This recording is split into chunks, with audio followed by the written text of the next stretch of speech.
प्रकार से कोरोना महामारी से पूरा विश्व ही नहीं, जिस तरह से भारत देश भी जूझ रहा है, लेकिन दूसरे देशों से अगर बात करें तो भारत लॉकडाउन करने की वजह से काफ़ी इस पे अभी संख्या देखा जाए तो दूसरों के मुकाबले काफ़ी कम है। जिस प्रकार से लोग देश पूरा एक साथ है, एक साथ होकर इस लड़ाई को लड़ रहे हैं। उसी बीच हमारे साथ इस समय मौजूद है डॉक्टर अजंता यादव। जिस तरह से वो एक डॉक्टर के होते के साथ-साथ वो कांग्रेस महिला की बात की जाए तो मुंबई अध्यक्ष भी हैं। तो वो किस प्रकार से अपने इस दोनों किरदार को निभाते हुए, और कांदिवली की बात की जाए, कांदिवली से वो नगर सेविका भी रही हैं, मांझी नगर सेविका रही हैं। तो इस तीनों किरदार को किस प्रकार वो निभा रही हैं इस कोरोना महामारी की लड़ाई में। तो सबसे पहले डॉक्टर अजंता जी, जिस तरह से आप एक डॉक्टर हैं, तो डॉक्टर होते हुए किस प्रकार से आप लोगों से क्या अपील होगी और उन्हें किस तरह से क्या गाइड करना चाहेंगे आप? सबसे पहले मैं लोगों से ये अपील करना चाहूँगी आपके माध्यम से कि सोशल डिस्टेंसिंग बना के रखें, जो बहुत ज़रूरी है, और घर के अंदर ही ज़्यादा रहें, क्योंकि घर के अंदर रहना ही इसकी एकमात्र दवा है। सबको पता है कि इसकी कोई दवाई नहीं है, लेकिन एक डॉक्टर होने के नाते मैं सबको ये सलाह दूंगी कि जो लोगों के संपर्क में जाता है, जैसे कि हमारे यहाँ हम खिचड़ी बनाते हैं, हम घर में भी खिचड़ी बनाते हैं, हम किचन बनाए हुए हैं, हम उसमें मेरे लोग खिचड़ी बनाते हैं और रोज़ हम घर की खिचड़ी भी बांटते हैं, और एनजीओ के तरफ से भी हम मदद लेके खिचड़ी सब जगह बांटते हैं। करीब 2000 लोगों को हम सवेरे, 2000 लोगों को हम शाम, प्लस इस वक्त अब रोज़ा चल रहे हैं, रोज़ा इफ्तारी के भी फल भी बांटते हैं। तो ये सारी चीज़ें, सारी उपलब्धि हम कर रहे हैं लोगों के लिए। लेकिन उसमें जो लोग अपने लोगों के साथ कांटेक्ट में आते हैं, मैंने तो उनको दवाई भी दी है प्रिकॉशनरी मेजर के लिए। जैसे कहा गया कि हाइड्रोक्सी क्लोरोक्विन, ये जो मेडिसिन है, it can be use as a preventive measure. तो इसका डोज मैं आपके माध्यम से लोगों को बताना चाहती हूँ कि ये फर्स्ट डोज जो आप लोगे वो 400 मिलीग्राम का लोगे। एक टैबलेट जो है वो 200 मिलीग्राम की होती है। इसी तरह आप 2 टैबलेट फर्स्ट डोज लेंगे, स्टार्ट डोज बोलते हैं। उसके बाद ठीक 12 घंटे के बाद आप फिर से 400 मिलीग्राम लोगे, दैट मीन्स 2 टैबलेट्स। और उसके बाद हर हफ्ते आप 400 मिलीग्राम लोगे, ऐसे 7 हफ्ते। तो कम से कम आप अपना बचाव करने के लिए जो इमीडिएट कॉन्टैक्ट को बंद करा दिया गया है, क्योंकि ऐसे बहुत सारे लोग हैं जब वहाँ पर जाते हैं, अगर वो उनका कहीं उन्हें कोरोना है तो वो दूसरे को ना फैले। ऐसे बहुत सारे डॉक्टर के भी पॉजिटिव केस आए हैं। तो इसको ध्यान में देते हुए लोग कॉल पे ही भी डॉक्टर से एडवाइस ले रहे हैं कि हाँ हमें ये प्रॉब्लम है तो हम कौन सी मेडिसिन लें।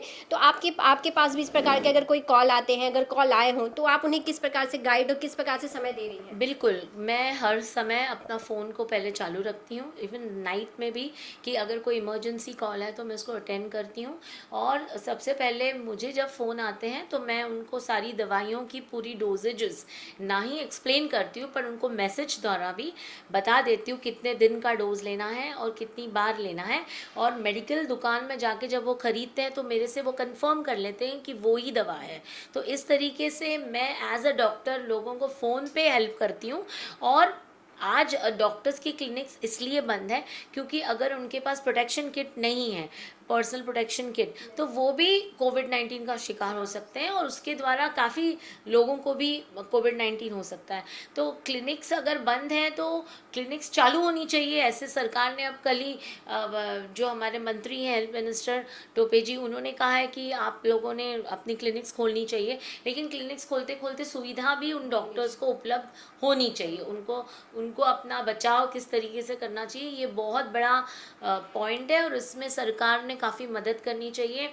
मैं आपके द्वारा सरकार से ये गुजारिश करूँगी कि मनपा के द्वारा सभी जो बीएमसी के महापालिका की जो अभी काफ़ी सारी मदद एनजीओ के द्वारा हमको पहुँच रही है, उसी तरह डॉक्टर्स को पर्सनल किट्स जो है, प्रोटेक्शन किट्स, वो भी आप दिए जाए, वो भी सरकार के द्वारा दिए जाए, ताकि कि डॉक्टर्स उसको पहने और अपने आप को सुरक्षित करें और लोगों को सेवा भी दें। तो इस तरीके से क्लिनिक्स फिर चालू हो जाएगी। लेकिन सरकार ने इस पीपी पे भी सोचना चाहिए और इसका वितरण करना चाहिए। और मैं ये चाहती हूँ कि हर नगर सेवक के द्वारा इसका वितरण होना चाहिए, एक कोटा उनको मिलना चाहिए। और ये लोगों ने अपने एरिया में जो डॉक्टर्स हैं इनके पास जाके ये पीपीई देना चाहिए। और मैं तो ये डिमांड करना चाहूँगी आपके माध्यम से कि जितना हो सके सरकार ने मेडिकल कैंप में स्क्रीनिंग कैंप्स शुरू करनी चाहिए।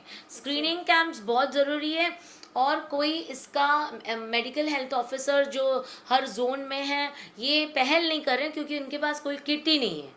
मैंने काफ़ी बार बात की डॉक्टर से, मेडिकल हेल्थ ऑफिसर से, इनके पास पर्सनल प्रोटेक्शन किट नहीं है तो ये लोग आगे आ नहीं सक रहे हैं।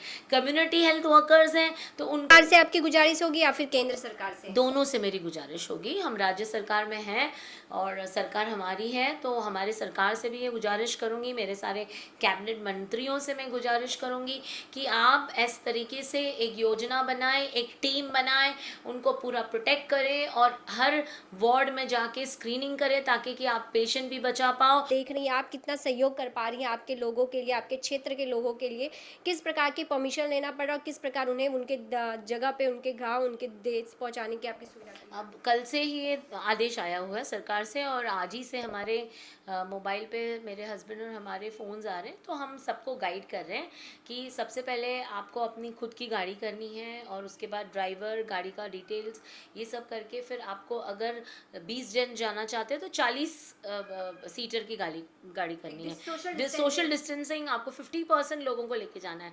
लेकिन हमने ये देखा कि लोगों के पास पैसे ही नहीं है, पैसे की बहुत प्रॉब्लम है, लोग अपनी गाड़ी नहीं कर पा रहे हैं। तो मेरी आपसे केंद्र सरकार से गुजारिश है कि अगर आप परमिशन दिए, केंद्र सरकार ने ही परमिशन दी है, तो अगर आप परमिशन दी हो तो उनकी गाड़ियों की व्यवस्था करिए। ये हाथ जोड़ के हमारी विनती है, क्योंकि ऐसे गरीब लोग हैं जो खाना भी नहीं पाते हैं, आज भूखा भी सो रहे हैं। हम अपने लोकल एरिया में हम अपनी पूरी कोशिश लगा दे रहे हैं, आप भी लगा रहे हो, लेकिन आपको व्यवस्था करनी ही पड़ेगी, आपको उनके लिए गाड़ियां करनी ही पड़ेगी। नहीं तो ये बेचारे एक जन के पीछे 8,000 कहाँ से घर चलाएंगे? पूरा परिवार जाना चाहता है तो 30, 40, 50,000 ये कहाँ से लाएंगे? तो ये गुजारिश है कि इन लोगों के लिए बसों की सुविधा की जाए, ट्रेनों की सुविधा की जाए और इनको अच्छे से प्यार से इनको अपने घर पहुंचाया जाए। अगर आपने परमिशन दी है तो उसके लिए एक सुविधा करना भी बहुत ज़रूरी है। के लिए मैं केंद्र सरकार से ये गुजारिश करूंगी कि आप उनके लिए गाड़ी की व्यवस्था करिए। तो जो आपने एक अमाउंट है, एक के पीछे 8,000, 7,000, 6,000 का खर्चा है, जब ये पब्लिक है जो आती है आपसे बात करती है कॉल पे कि उन्हें जाना है, अपने क्षेत्र, अपने गांव जाना है, जब वो ये अमाउंट सुनती है तो उनका क्या है? तो भी पब्लिक जा ही रही है या फिर ये अमाउंट सुनने के बाद लोग रुक जा रहे हैं? नहीं, ये अमाउंट सुनने के बाद जब उनके पास पैसा ही नहीं है तो फिर वो रुक जा रहे हैं। इसलिए उनको जाना तो है ही, तो इसलिए वही तरीका है कि अगर केंद्र से हर जगह, हर गली सब में कराए, लेकिन फिर भी अगर कोई कोविड पॉजिटिव आता है तो एक वातावरण जो है वो बहुत डर का पैदा हो जाता है। तो इससे अच्छा है कि वो, और प्लस इनके पास ऐसा है कि वो कितने दिन यहाँ बिना पैसे के रहेंगे। आज उनको हर दिन पैसे मिलते थे तो उनका चूल्हा जलता था, आज आप उनको 2 टाइम खाना खिला रहे हो, खिचड़ी खिला रहे हो, लेकिन उससे भी वो पूरा परिवार नहीं खा पा रहा है और अभी भी भूखे हैं। तो इसलिए ये अगर अपने घर सुरक्षित पहुंचेंगे तो कहीं ना कहीं इनको अपनी व्यवस्था वहाँ मिलेगी और थोड़ा सा खुश होंगे, सुरक्षा अच्छी लगेगी उनको। और ये कोविड से यहाँ पे भी थोड़ा सा स्लम में भी राहत हो जाएगी, यहाँ के लोग भी जी पाएंगे, तो पॉपुलेशन हमारे मुंबई की भी थोड़ी रीजनेबल हो जाएगी। तो इस तरीके से इनको अगर घर पहुँचाना है तो गाड़ी की व्यवस्था ज़रूरी है, ये हमारा कहना है आपके माध्यम से। जिस तरह से डॉक्टर अजंता यादव भी इस तरह से इस कोविड-19 की इस लड़ाई में अपने पूरा सहयोग करते हुए यहाँ की जनता के लिए फूड पैकेट्स लोगों तक पहुँचा रही हैं, और जिस तरह से लोग पलायन करना चाह रहे हैं, लोग अपने गांव पहुँचना चाह रहे हैं, अपने लोगों के बीच पहुँचने की जो उनकी एक इच्छा है उसमें भी उनका पूरा सहयोग कर रही हैं, जिस तरह से उन्हें परमिशन लेटर्स चाहिए। आगे और भी खबरों के लिए सहयोगी अविनाश के साथ मैं शालिनी सिंह, सक्षम न्यूज़ इंडिया, मुंबई।